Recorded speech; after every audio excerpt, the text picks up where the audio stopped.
Konsep awalnya bagaimana menyikapi ujian dalam kehidupan. Itu dulu. Nanti baru ke detil apakah seperti Nabi Ayub atau Zakaria, itu kan pertanyaannya. Al-Baqarah ayat 155 sampai 157. Allah sampaikan gini. Walanabluwannakum bisyai'. Di situ pakai la sebagai taukid. Lalu pakai nunnya ta'zim. Tadi kita bahas waktu subuh. Demi keagunganku, aku membuat hukum dalam kehidupan. Setiap hambaku yang ingin sukses, dia mesti mengeksplor kemampuannya meraih kesuksesan itu dengan melewati tahapan-tahapan kehidupan. Itu yang kita sebut ujian. Sebab kalau tidak diuji, tidak mungkin kita bisa meraih apa yang kita harapkan. Anak-anak mau jalan kan latihan dulu. Mau bicara latihan dulu. Anak sekolah lulus latihan dulu. Itu hukum kehidupan. Dengan berlatih itu semua potensi di diri kita hidup. Itulah adilnya Allah. Kalau nggak dibegitukan, ini nggak kuat nih. Kaki nggak kuat jalan, tangan nggak berfungsi, otak nggak berfungsi. Dibuat sistem kehidupan kita itu berjalan.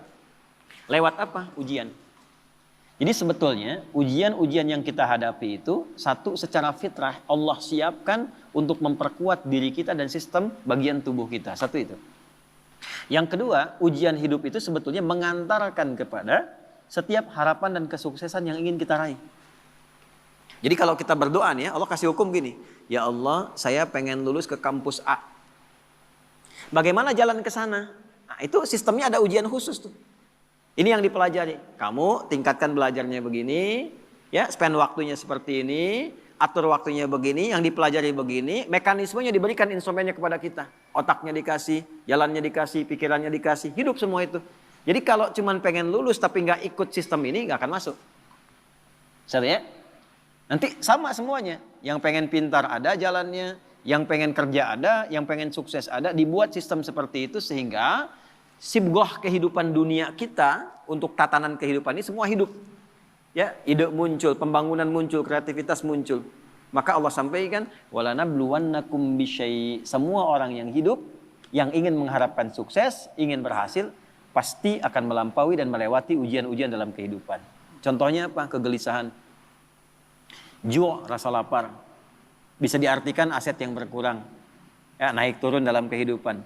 Kemudian naqsi minan abwal, yang tadinya naik, matang, turun. Ya, itu diuji itu supaya apa? Ada dua tuh. Ya, satu supaya kemampuan potensi kita itu hidup lagi.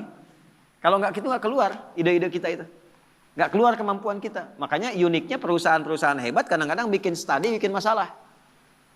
Coba cari perusahaan besar itu. Kadang-kadang bikin masalah dulu nyelesain sendiri. Supaya apa? Muncul ide baru. Nah, Allah sudah bikin fitrah dalam hidup. Diciptakan itu supaya semua potensi kita keluar. Yang kedua, sebetulnya jawaban dari doa kita. Nggak ada satupun ujian kecuali sesuai dengan permintaan kita. Itu adilnya Allah. La yukallifullahu nafsan illa usaha. Allah nggak mungkin nguji kecuali sesuai kemampuan yang jadi kebutuhan kita. Apa butuhnya, apa pengennya, sesuai sifat ujiannya. Jadi kalau Anda sekarang mengalami masalah, sebetulnya masalah itu disiapkan oleh Allah untuk mewujudkan doa-doa kita. Harapannya pengen apa, ini ujiannya. Dan kita mampu melakukan itu. Ya, makanya tadi di surat Al-Insyirah waktu subuh kita bahas itu harus optimis. Begitu diuji, yakin saya bisa. Karena nggak mungkin Allah titipkan kalau tidak mampu menjalaninya. Jadi jangan pernah kita mencela satu persoalan hidup yang diujikan. Karena sesungguhnya ujian itu hasil dari permintaan kita sendiri. Saya pengen nikah ya Allah, tentukan tanggal sekian. Dikirim, ya, lewatin ini nih. Ya, nah ujian yang diberikan kepada Razik itu tidak akan diberikan kepada Fauzi. Nggak akan sama ujiannya. Yang satu pengen lulus ujian kampus, pengen cepat wisuda. Yang satu pengen wisuda anak orang. Ya kan? Nah itu ujiannya beda. Nggak akan sama. Masalahnya pun beda. Jadi ketika melewati masalah itu sebetulnya ingin mengabulkan doa yang diminta. Nah, jadi jangan pernah menyalahkan masalah. Gara-gara ini nih saya begini. Tidak, nanti hikmahnya datang belakangan. Nah ilmu hikmah itu mahal.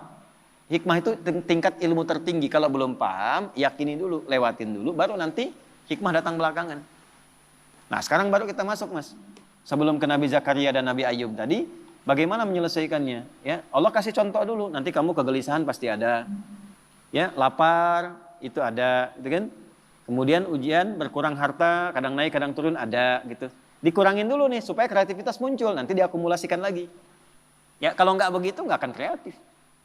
Wal anfus sakit, capek, lelah, ada tetangga, kerabat meninggal, keluarga dan sebagainya, supaya belajar dari kebaikan dia. Ya, selalu ada hikmah. Nah ujungnya apa? Ada watsamarat. Nah ini kurang tepat menurut saya diartikan di terjemahan. Watsamarat diartikan dan bebuahan. Kalau begitu sifat keadilan Allah kurang sempurna, naudzubillah. Karena yang diuji tukang buah saja.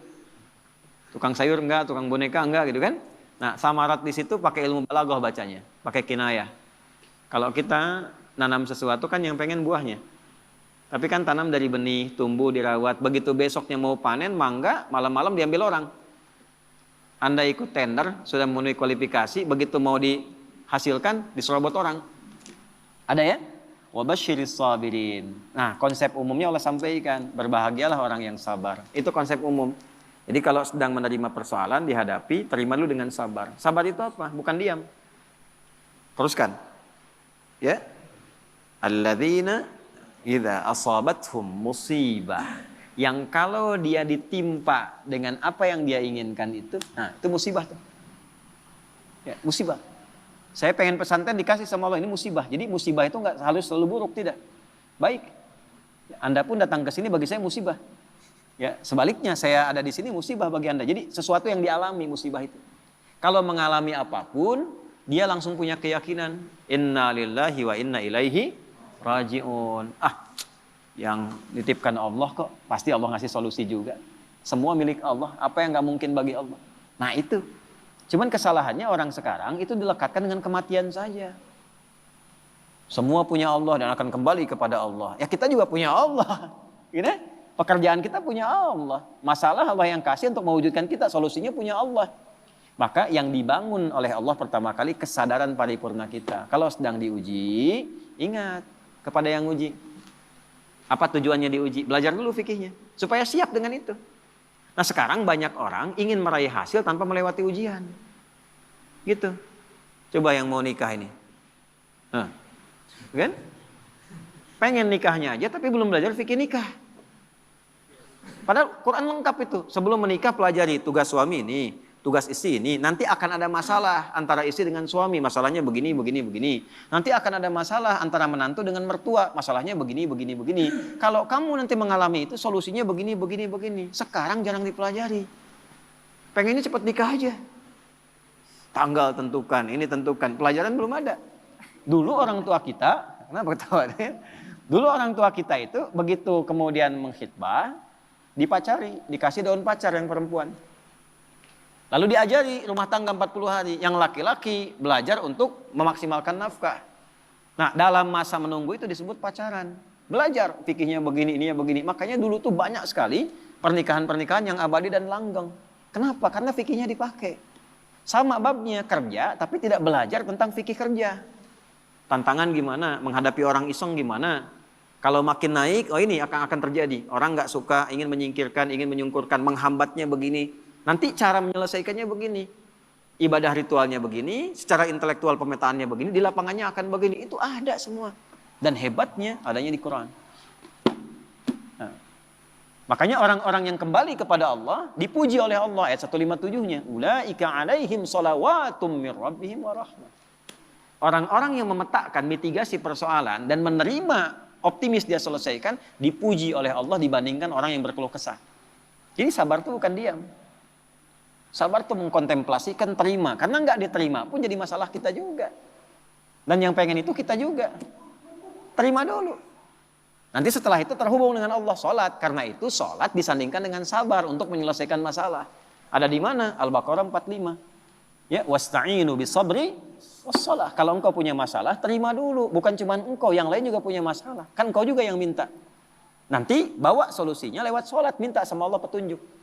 Kalau belum yakin di soal imannya, Al-Baqarah 153. Ya ayyuhalladzina amanu sta'inu bisabri wassalah. Katanya engkau yakin dengan saya.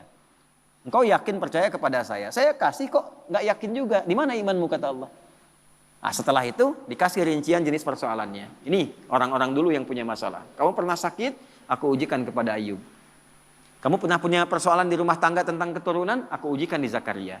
Muncullah pertanyaan Anda tadi, apakah harus seperti Nabi Ayub atau seperti Nabi Zakaria? Balik ditanyakan sifat masalahnya apa. Karena Allah turunkan kisah-kisah itu untuk memberikan detil kepada Nabi Muhammad. Kalau sakitmu ringan Muhammad SAW. Lagi kerja sakit diuji nih. Capek, batuk, pilek, apa. Nih Nabi Ibrahim pernah begitu. Kalau lagi berangkat dakwah, capek, lelah. Bukan cuma kamu yang lelah Muhammad. Ibrahim dulu lelah juga. Turunlah Quran surah misalnya ke-26 ayat 80. Wa idza maridtu fahuwa yashfin. Kalau saya sedang tugas pegal-pegal dikit pasti Allah sembuhkan. Sambil dipegang. Kalau lagi dakwah suara hilang, ya wa idza maridtu fahuwa yashfin sambil dipegang. Kalau sakit pasti disembuhkan. Yang nugaskan Allah, yang ngasih jalan Allah, yang nguji Allah, pasti yang ngasih solusi Allah. Pernah nggak begitu? Ya. Capek nih, oh nggak jamaah nggak jadi. Capek nih, kajian batal. Capek nih, baru mendung dikit, padahal belum tentu hujan. Yang dipasang malah status. Jakarta macet, ya. Berangkat enggak, padahal belum tentu ketika dia jalan itu macet. Nah ini satu mas. Nah kalau sakitnya demikian parah, sampai diuji dengan yang luar biasa, Allah kirimkan kisah. Wa ayyuba idna ada rabbahu anni masani yadurru wa anta arhamar rahimin. Ayub itu satu kaya, kedua sukses, ketiga soleh, ideal sekali. Kaya, istri cantik, anak 12. Aset banyak. Asetnya banyak. Kebun, termasuk paling kaya. Soleh. Berbaginya, nabi lagi. Setan mengajukan permintaan kepada Allah untuk menguji Ayub ini, menggoda Ayub dengan 3 sifatnya sekaligus. Menghilangkan kekayaannya, menghilangkan keturunannya, menghambat kesolehannya. Tapi diizinkan oleh Allah untuk memberikan satu hikmah dan petunjuk kepada umat di masa depan. Kalau diuji dengan yang seperti ini, zikirnya begini.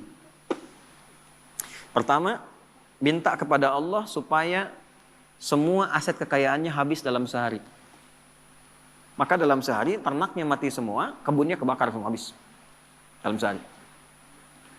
Setan melakukan itu, menduga Ayub akan putus asa, mengeluh kepada Allah. Yang terjadi justru ibadahnya naik 2 kali lipat. Nggak komen tentang aset itu. Alhamdulillah engkau yang titipkan, kau yang ambil, selesai itu. Sehingga jadi rumus. Ya, jadi rumus tuh. Nih rumus Ayub tuh begini. Contoh nih ya. Ini sendal di depan nih. Itu titipan dari Allah bukan? Kalau titipan yang punya siapa? Allah. Nitip nih. Kalau nitip diklaim sama yang dititipi, benar nggak? Tidak kan? Ya kan? Kalau yang dititipi berarti kan akan mengembalikan kan? Nah, kalau dikembalikan dalam keadaan rusak, seneng nggak yang nitipkan? Tidak. Saya nitipkan untuk dipakai pada yang baik, dipakai untuk nyuri, seneng nggak? Tidak. Begitu dititipkan dan berhasil mengolah itu, diambil sama yang menitipkan, alhamdulillah, ya Allah engkau titipkan kebun, aku sudah pakai sesuai dengan apa yang engkau perintahkan. Aku rawat, aku tanam, aku bagi, aku share, aku sedekah. Sekarang kau ambil lagi, alhamdulillah, sukses saya menjaga titipan. Dan Allah mengatakan kalau sukses aku ganti lebih di akhirat. Jadi milik kamu, lebih indah lagi. Jadi Nabi Ayub tuh melihat sesuatu itu titipan Allah saja. Kalau hilang, alhamdulillah cari dulu. Kalau nggak ketemu, alhamdulillah tugas selesai. Titipan selesai. Yang penting hisabnya ringan. Itu Ayub. Malah nambah soleh. Ya. Nah, bisa nggak itu kita bawa dalam kehidupan sehari-hari? Ya, makanya kata Nabi, ajaban li amril mu'min, orang beriman tuh sempurna mengagumkan perkaranya. Kalau dapat kesuksesan dia bersyukur, jadi nggak berlebihan. Allah juga yang nitipkan kok. Kalau diuji dengan persoalan dia bersabar. Yang punya Allah juga kok. Gitu. Jadi sama aja antara ada dengan tiada, sama aja. Dinikmati aja. Nah, dalam menjalani itu butuh penyesuaian. Disitulah ada pahala. Ya. Kalau nggak ada ujian, nggak ada pahala. Nggak ada pahala. Nggak tahu caranya kita berdoa, berkeluh kesah, minta dan sebagainya. Jadi saya kembali kepada awal ketika Anda bertanya tentang sikap Nabi Ayub. Secara konseptual dari Al-Quran yang pertama kali adalah satu. Jika dihadapkan pada ujian kekayaan, ini yang harus dilakukan. Kalau jatuh pun begini caranya. Kalau sedang maju di atas bersyukur. Jangan terlalu angkuh, jangan sombong dan sebagainya. Kata kapan-kapan Allah bisa ambil, itu loh hikmahnya. Kalau diambil pun jangan banyak disesali. Toh yang punya bukan kita kok. Ya, belajar sama tukang parkir. Datang mobil beda-beda biasa aja. Ya, nggak ada tukang parkir begitu Alphard pergi langsung marah katanya, woi ngapain diambil? Nggak ada, biasa aja. Gitu. Nggak ada bangga sampai selfie dengan mobil orang gitu, biasa aja. Dapat titipan, begitu waktunya diambil, pulang selesai. Itu problemnya kadang-kadang, nah ngajinya nggak sampai ke situ, fikih syukurnya banyak, fikih sabarnya nggak dipelajari. Itu satu. Yang kedua, begitu naik meningkat, ya Allah minta anaknya meninggal dalam sehari semua. Diuji meninggal semua sehari Pak, 12 sih. Dikira akan down, ternyata naik 2 kali lipat, berarti udah 4 kali lipat dari sebelumnya. Tinggal yang terakhir, ya Allah kok masih naik nih, bikin sakit ya Allah. Saya minta ngajukan yang terakhir sakit.